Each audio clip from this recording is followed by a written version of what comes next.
is Jimi Hendrix Black History.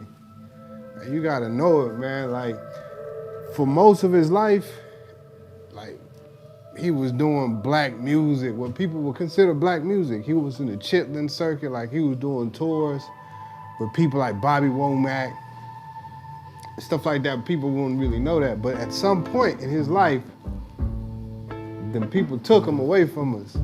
And so we don't celebrate him. Why we don't celebrate Jimi Hendrix? All the stuff he done. You know, the way that he was able to take that guitar and make it his. Take that electric guitar, he made it his.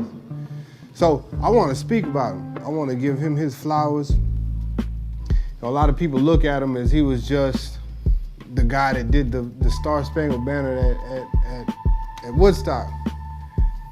You know, but he was also considered the god of rock because he killed the god of rock, Eric Clapton. So some people just don't really know.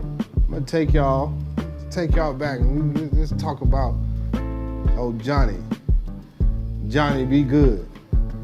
All right, so Jimmy, he started off playing the guitar around 15 years old and he mastered it. So one of the things I wanted us to, as a people to start focusing on is mastering something. Like, have a passion, you love it, and you master it. And that's something that he did. He's a left-hand player, so he played the guitar with his left hand. But most guitars are right-handed guitars. So he rewired the guitar and learned how to play it backwards or upside down. That's persistence. That's persistence. And he got to a point where it was precision. And he introduced a lot of the things that you'll hear these rock people, like rockstars play, like the wow, wow, and just making that thing sing. That's Jimi Hendrix. I'm not gonna lie to you, rock is not that. That's just what really my genre, my go-to genre. But you know, I'm more of a hip hop baby. But just like Pac, what Pac was to hip hop and to rap, that's Jimi Hendrix to rock. So some people even named him or called him the Black Elvis. You see, what I like about Jimi Hendrix is, even though he went through all this life of drugs, this life of women, this life of whatever he was doing, he always maintained his blackness. And so a lot of people don't understand that. So let's just go back to when he started coming up and people started to get to know him. You know, he played in a band with Little Richard. And so a lot of people don't know that. So he was down there with Little Richard. He also played with the Isley Brothers. So you know Ronald Isley, you're contagion.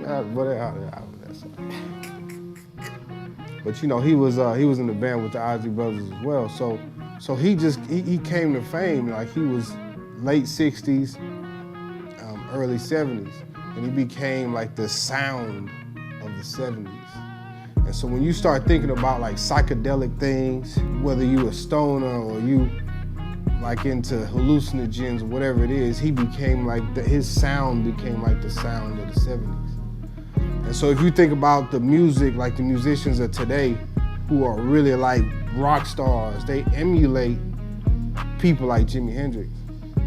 You know, one of the things he used to say is that I'm the one that whenever it's my time to go, I'm the one that's gonna have to die when it's my time to go. So allow me to live my life how I wanna live my life. And so I see that in these young stars, like they have that, you know, like NBA Youngboy and Lil Uzi Vert. Like they're just expressing themselves. And he learned how to transcend just being black. So a lot of times we holding ourselves back because we just see ourselves as the black, the first black, the black person that. And he transcended that. Why stay stuck in just being black when you can be great? And he became great. And his greatness led to him ultimately, you know, there's only so much room up there. There's only so much room up there. They want to get rid of you. And so at the end of his life, as far as my estimation, I'm a thinker. He got killed, man. You know, it looked like it was a suicide, looked like it was accidental. They made it look like that, but he got killed. He was a strong man that knew who he was, and he was fighting for his position, and he got there. He's the greatest ever. Hey, he's the greatest to ever do it. There's a quote. This should help us all. This is a quotation from him. He says, when the power of love overcomes the love for power, maybe the world will see peace. I salute you, Mr. Hendrix. So let me ask you something. Out of that quote, what do you dissect? What do you get out of that quote? Yeah. When the power of love overcomes the love for power, you know, there's the love for power divides. You know what I'm saying? If I want to be, if I only want to be, me and my family are the only ones that's going to be powerful, and I can dictate this and dictate that, then it's always going to divide. But if the power of love, which is just like, man, each one reach out, like, look, I'm really good at this, you really good at that, we can live in harmony. We can live harmoniously.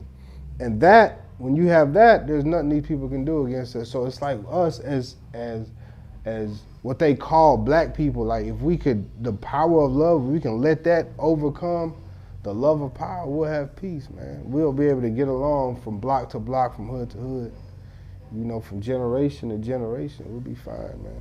Break!